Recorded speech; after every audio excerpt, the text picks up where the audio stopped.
resolution, and the APN number is correct. On the 021261017, that is the correct one. And the recommendations it has 014. Just want to make sure, I went and checked on the land use, it is that correct. 017. Yeah. Okay. It's correct on the record, and it's correct in the purchase and sale agreement. Kelly, is that the little lot over there right across the street? Any questions or comments from the board? I have a comment. Sure. I want to thank staff for getting in the 5-year development agreement, and it looks like the buyer did. He agreed to that, so that's awesome. Yeah, and he's actually working on plans, so I don't think it's gonna be that. Exciting. Well, although as Scott pointed out, it might take him 5 years to get a meeting with the county, so. But he has, at least from what I can see, he has every intent of developing as soon as possible. Wonderful. Any other board comments or questions? Do we know what he's putting? What he's wanting to do? Not exactly, he just wanted some clarification, or actually a consultant wanted some clarification on building height, which Mr. Young was more than happy to help him out with, so. Well, it's a requirement, isn't it, for him to build two-story? He has to build a two-story. Yeah. Two-story, you can have equipment room above, but living space no more than 2 stories. This one supplies a ladder truck. And just the design plan for Mission Street clearly shows 2-story construction with business and residential above or behind as a caretaker's unit. Yeah, isn't that the preference of the county? They want That is the community design plan for the Right. Mission Street corridor. Right, okay. So you in theory couldn't build a 1-story building? Or You could and have a caretaker unit in the back, but the preference is to have 2 stories to meet the land use obligation of the residential versus commercial development. Right. There was, whisperings of Starbucks and Los Olivos as I walked by, and kind of pretended not to know who the person in the street was talking to, the 2 people with the clipboards. But that's off the record.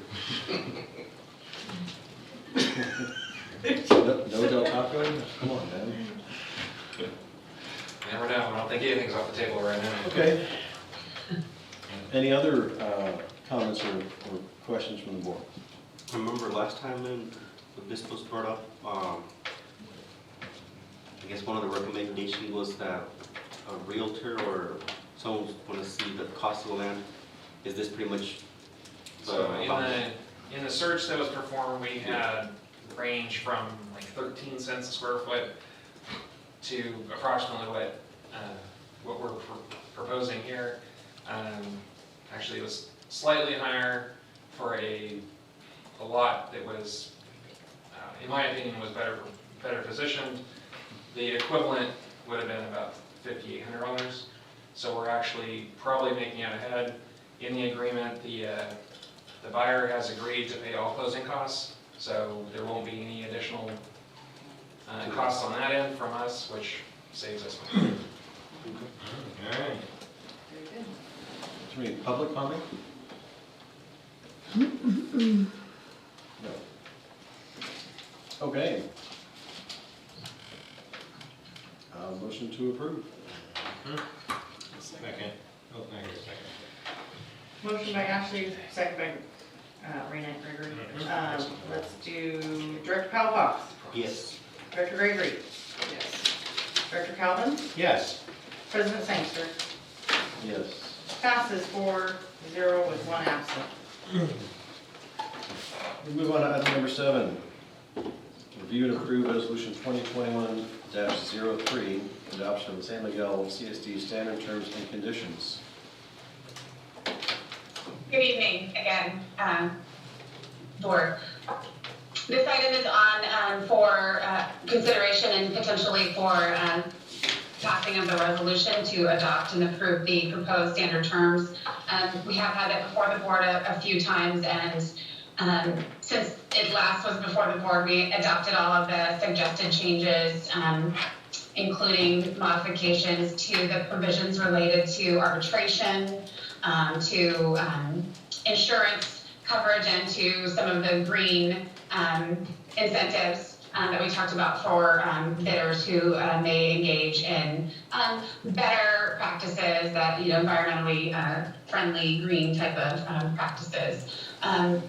In the last iteration, Mr. Dodds pointed out some excellent edits that we needed to do. It looked like a separate contract instead of an addendum, essentially, to other contracts or other bids. So we needed to make some more substantial edits just for the tone, so that it read the way that it was intended, as far as it being something that would be in addition to other contracts or RFPs. If there's any questions, you can see the tracking of the last discussions between myself and Mr. Dodds for edits. Everything else that the board has previously discussed and suggested has been incorporated into this current version.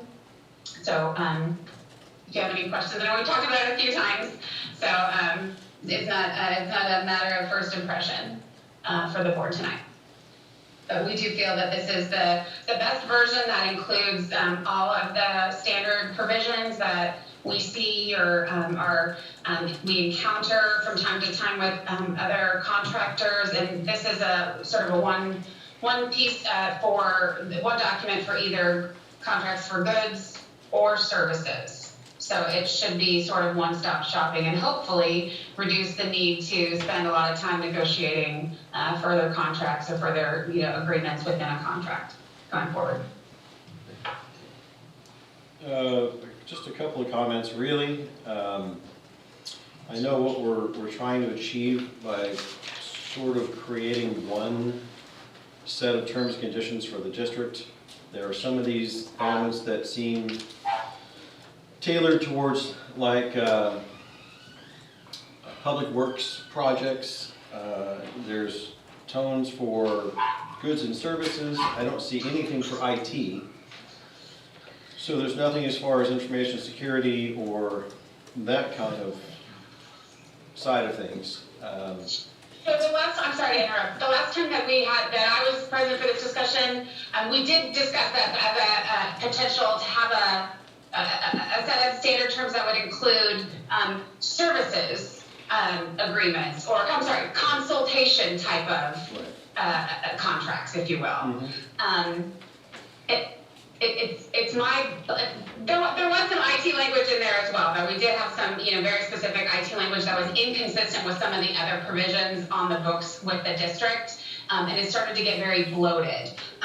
So it was my thought and my understanding that we were going to keep a contract for like a consultant service separate from this. Goods and contracts for goods or services are a little bit narrower than consultation type of agreements that could get much more esoteric and could add many pages to a standard terms that really don't apply to 90% of the work that the district is engaged in. I wouldn't really be too concerned about utilizing this for professional services, what you're speaking of, consulting and that kind of thing.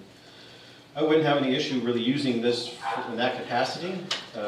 Really, in my mind, the big four would be services and goods, which would be one. You'd have IT, which is separate, and then you'd have public works, which would be a third.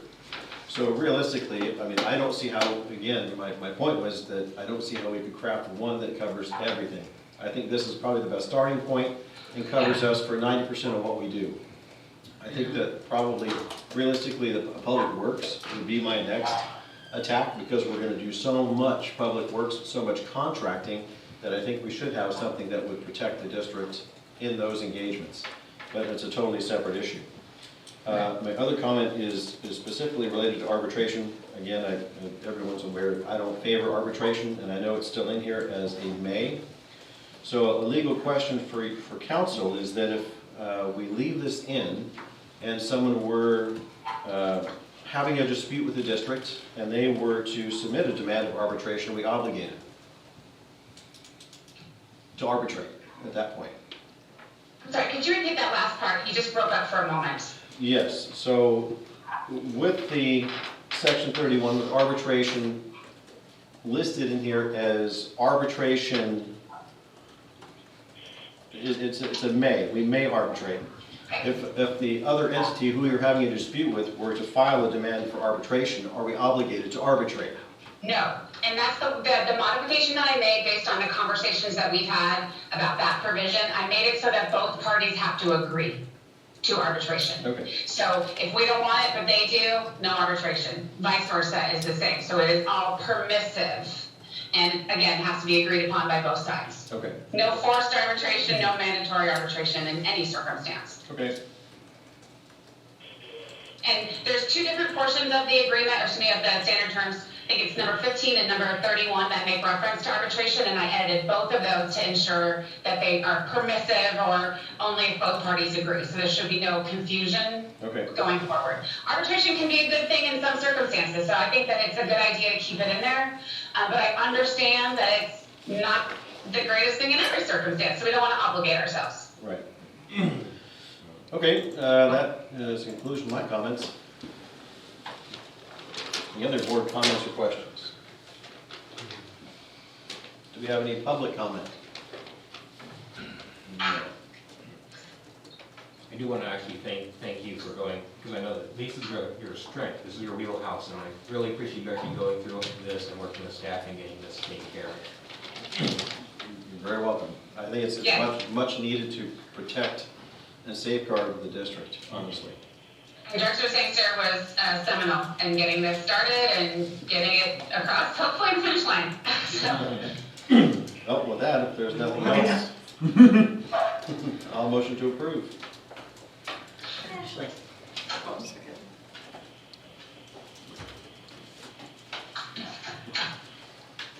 Director Gregory? Yes.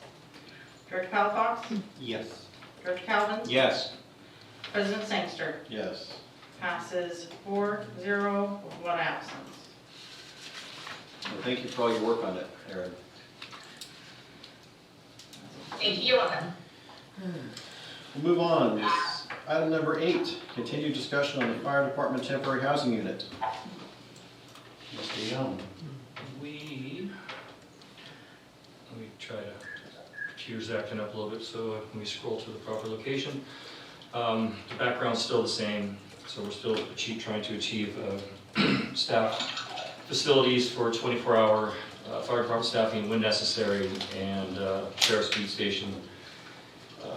And the follow-up, Mr. Keller did sign the lease agreement, we put it in his hand, he signed it, returned it almost immediately, and on April 8th, 2021, the payment was processed, so I believe payment should be in his hand, so we're good for the next year with the property. A pre-application meeting, as Kelly mentioned earlier, you might take 5 years to get it in front of the county. I was actually able to finally get a pre-application meeting scheduled for May 5th, 2021 at 9 a.m. with the county to discuss that project and another project that we're looking at across the river for a training opportunity. If I'm going to get in front of them, we're going to take them both to them. And just try to get it done. And then on the flip side, I have a meeting scheduled the next day for a project that they're looking at proposing to the community as well. So it's working out. I gave you a breakdown of the financial impact currently. We paid $1,330 to Monsoon Consulting for the design documents that we have in hand, which is basically the plot plan with the building location, the site as we kind of envision it, and some elevations. And that should be a good tool to get the project in front of. The county has the documentation, so we could talk about it and use that as a component as part of the bidding process. And that's about where we're at. So, the staff recommendations to continue the bidding process for the procurement and installation of a double-wide mobile home, including the required permit documentation. And the permit documentation would be the builder's or the provider's responsibility. We would basically bring the utilities to the site, and then they would make the final connection, landing of the infrastructure and everything else. In addition, we did make contact with SDRMA regarding insuring the property, because we have an insurance requirement. And there was a little confusion at first, but we ironed it out, and as we sit now, the property is insured under our umbrella, and then once facilities are moved into place, then we will address how we're going to insure those facilities. Any other movement on purchase of said unit? Have not moved forward with the purchase of said unit. We were looking at refining and kind of streamlining the bid package and getting that out there, but wanted to get in front of the county before we really put any effort, above and beyond where we're at right now. So right after May 5th, we'll try to get that churned out and get it out to some potential vendors. We provided them the vendor list and documentation for the RFP, or the bid document. So we'll plug away on that after May 5th. I don't see any resistance from the county, but one never knows. Are you required to have ADA?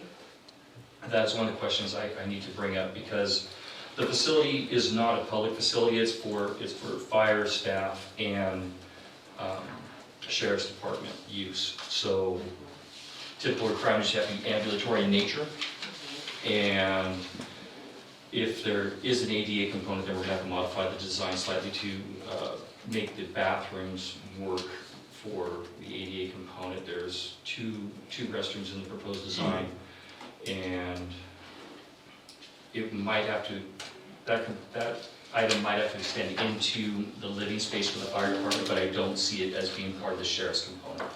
The sheriff is merely there to rest, to recreate, get out of the heat, and do report writing. And our staff is mainly there to do the report writing and have a housing element for nighttime usage. If that was to happen, though, that, most of these units are residential in nature, are they not? They are residential, but they can be modified to be ADA compliant. It's not that difficult, but you'd be looking at doing a custom unit versus a stock unit. And Right. the requirements are turning radiuses, access ramps, Right. door widths, door swings, kitchen access, things of that nature. It's a pretty open floor plan, so if it is a point that we have to meet, then I believe it can be done, but I don't think we're going to have to, just because of the nature of the use. It's not a public facility. If you do, I think the specifications I sent you. There was some ADA documentation in it. Yeah. Oh, they did? Okay, It would just well, have to be that's massaged to work for that particular unit. good. So our facility is not for public use? No, absolutely not. And that removes it from, Well, I'm sorry, what I meant was mine? no, your facility. Right. Yeah, and yet everything is ADA. Because you have employees, and your employees might be required to have an ADA access. You can't discriminate against employees for a business of your nature. This is a private facility for government use, which is, for law enforcement and fire department use. We'll just get ready. I'm an advocate for ADA compliance personally. I have a strong belief that it's a necessary item, and but if it fits the need, and I don't see the need being for that particular facility, and if it is, we'll have to accommodate it one way or another. We identified sources to submit RFP to? I have the list of sources in, mobile home systems in Paso Robles and Apex, and others on the list will be contacted when we actually get a list of vendors, and we will combine the RFP with the document. It's getting late, I'm getting tired. The document we just talked about. What was that? The procurement, I'm sorry. The last item, terms and conditions, that thing, thank you. We'll test it out. We'll test it out. But I think there's probably 6 vendors, and we'll reach out as far as we can. It's a modular home, so it could come from anywhere, literally. There's going to be transportation, cost involved, and wherever the facility where it's being manufactured, it could be a factory ship, or it could be sitting on a lot somewhere. If somebody has the exact thing, and it's going to be an in-kind proposal, it'll be, this is the Silvercrest unit that we want, or equal to. So they would have to submit an or equal to, plan and specification for that unit. There are certain requirements that we're asking for, like we spoke in the past, the insulation, the WUI requirements for the non-combustible siding, the non-combustible roofing, and all the other elements that go along with it. Right. Framework to instructional. Facility. Yeah, with the extra insulation and the 2x6 exterior studs. Yeah. And we're looking at how the sheriff's section, sheriff's section is basically just the master bedroom area with the master suite is what we propose having the sheriffs utilize because it makes sense. They have their own area that they could, take off their gear if they need to and have it secure. And they have a closet they could put their tower for their computer in and secure that as well. Ultimately, we will have access to it for emergency services, and if something goes awry, then we need to have access, and it'll be via an aux box assembly like we put on any other commercial project. Okay. Any other comments or questions from the board on this item? At what point do we expect to hear more with the sheriffs will be more interacting with them on this project? Well, the sheriffs have been on board since the beginning, but the sheriffs have had some changes with the watch commanders. The North County Sheriff Watch Commander has changed. It was Donovan, and now it's Martinez. I can't remember his name exactly. We met at the Easter Fun event that we had. He actually came up and we talked in the park about the project, and he was receptive and in favor of it. Under Sheriff Vogt was the point of contact initially, so the Sheriff's Department is looking forward to having a place like they have in Shandon, basically, and that's what we provide in a Shandon or Oceano type space. It's not a substation, it's a beat station. It's a report writing, get out of the heat, have some food, not an interrogation room. If they actually needed to have an interrogation room, then that would be a totally different animal with a secure facility. But they might, they've used this facility for questioning of individuals previously, and that's how it would have to be worded. We don't want them to bring, any persons in for questioning into that facility because it changes the need. Right now, as it stands, it's a non-essential needs structure. And once it becomes an essential needs structure, then everything escalates, and your building construction is 1.5 times standard, and I don't even know if a modular home would classify as an essential needs structure based on the criteria. I would assume not. The benefit of having it here is the fact that the SOs don't have a lot of resources here for what we're trying to fill that need. They do have access to this building right now. Our future is to remodel this building, and that temporary housing will go away. But it keeps them here, it keeps them in town. And when we talk to them, they agree to that. Because right now they have to use the Caledonia, or they come up here, or they go to the school, and it's not as convenient. And it's not necessarily their space. I mean, they gotta have their place, their security. Absolutely. And then they would be in town more. And nothing's better than having their car sit out there, so when these people are acting up, someone's gonna be around. They need to be able to take off their belts and use the restroom without having to worry about Losing their gear. That's very good. Not that that's ever happened. Yep, very, very good. San Luis Obispo. Yeah. All right, any other board comments, questions?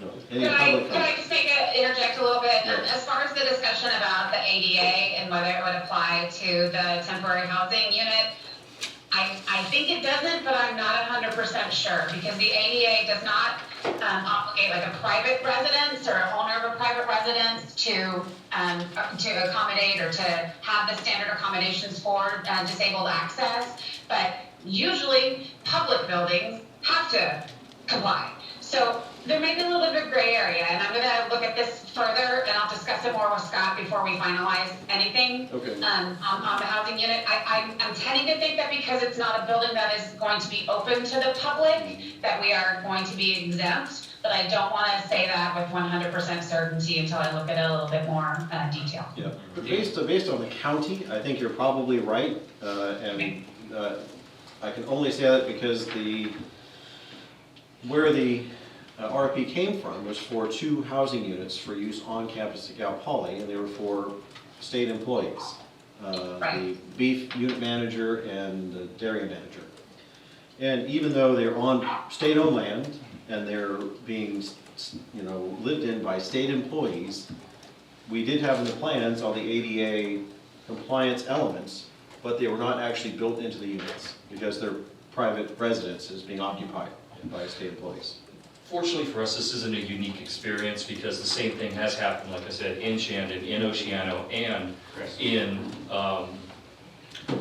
Templeton, because the Templeton Sheriff's Station had Station 30 housed in a temporary housing unit on their property. Yeah.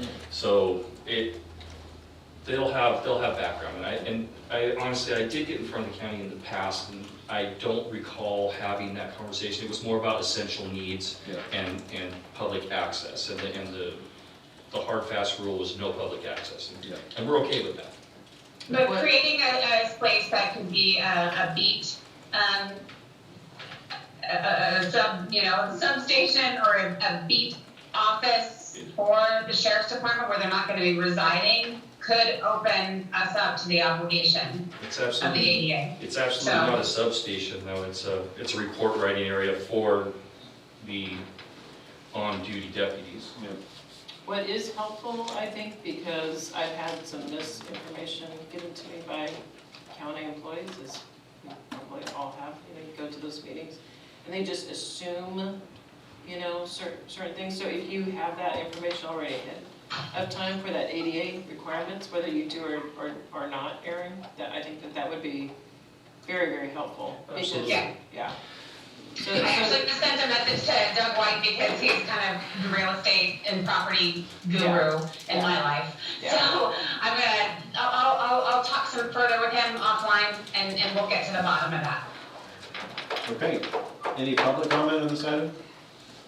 No, all right, we'll move on then to item number 9, discussion on the status of the Machado wastewater treatment facility expansion and aeration upgrade project. So we're hovering around the same capacity as we were last month. This month, our average is 147,558 gallons per day, which is 74% of the design capacity, with a max day of 170,117 gallons, or 85% of our hydraulic capacity. So we're staying about the same right now.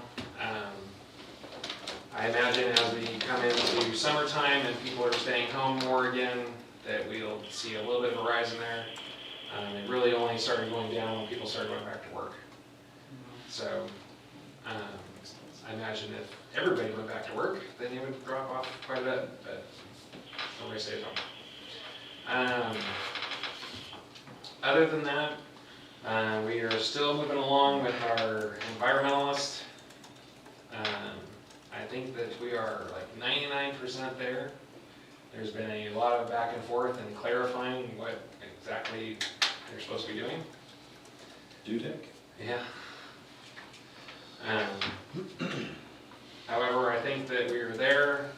The questions regarding the 500-year floodplain have been solidified, and we do have to comply with that. I don't know, I mentioned that last month, but do have to comply with that. Blaine and I are meeting about that specific thing tomorrow, and what that really means to the treatment plant, but at this point, it looks like a nice little curve around the upper part of the treatment plant. With some fancy floodgates. Like an 8-foot curb? No, like a 3-foot curb. No, I think Okay. you'd have to think of something else if it was an 8-foot curb. Although we're trying to mitigate that as much as possible.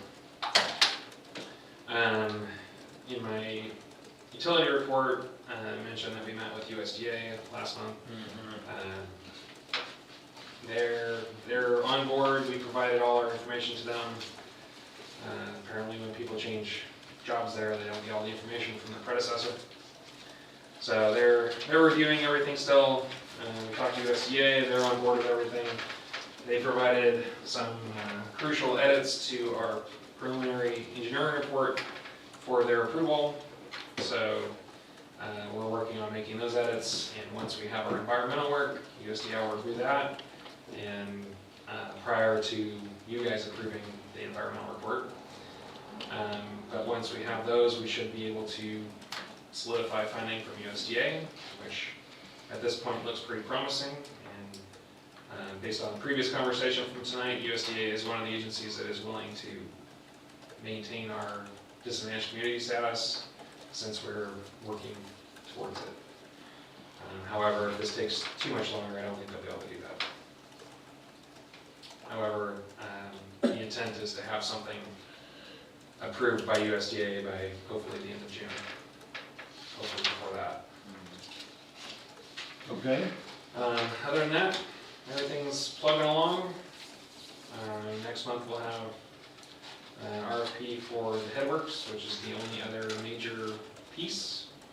And then after that will be an RFP for the site work, which is fairly minor compared to the other two.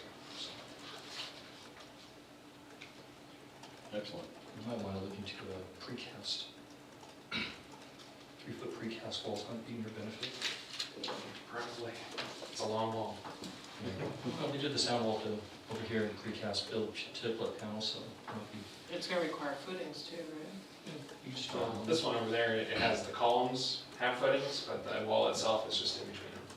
So Oh, the majority of the wall doesn't have a footing. below 3 foot is not retaining, so you got a lot of engineering leeway with that. Okay. Any comments or questions from the board on this item? I'll take any suggestions I can get. Hopefully we'll be able to keep future incidents from happening and more surprises from happening. I think we've probably come across most of them. How about a permanent inflatable cofferdam?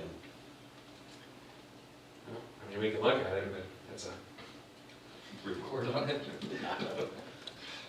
a long way. Okay. Any other comments or questions from the board? No? Any public comment? No. That was mine. Not me. Okay, that was the last item, so we will go to the final board comment of the night. Look at me. Any board comment? I'm looking, why is everyone looking at me? Actually, I wanted to thank the board clerk for the way that you work on these agendas and have them structured. I've tried to use it, following other agencies' agendas, and they don't have the tabs or any of that other stuff that makes it really nice to find a certain section. So then you spend, there's 300 pages you're trying to scroll through, trying to find the page you're looking for. Don't you read it from front to back?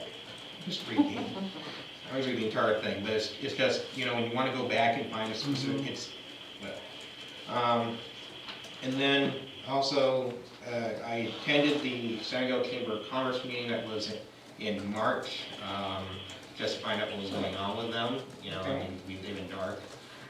I guess they're trying to figure out what they're going to be doing in the future for themselves.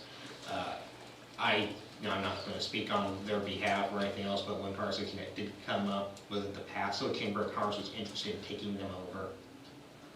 So Paso Chamber of Commerce, I guess, is trying to become the economic development arm for the entire North County. So that's something interesting that came out of that meeting. So those are the only things that I had. Okay. Anything else? No. I have one question. Yes. Does the board want us to start working on public works terms and conditions? I would say it's in our interest. Given Put it the, on a list, at least. given the amount of public works we're liable to be engaged in the near future, I'd say yes. Time permitting, We have obviously. a consensus to start down that road.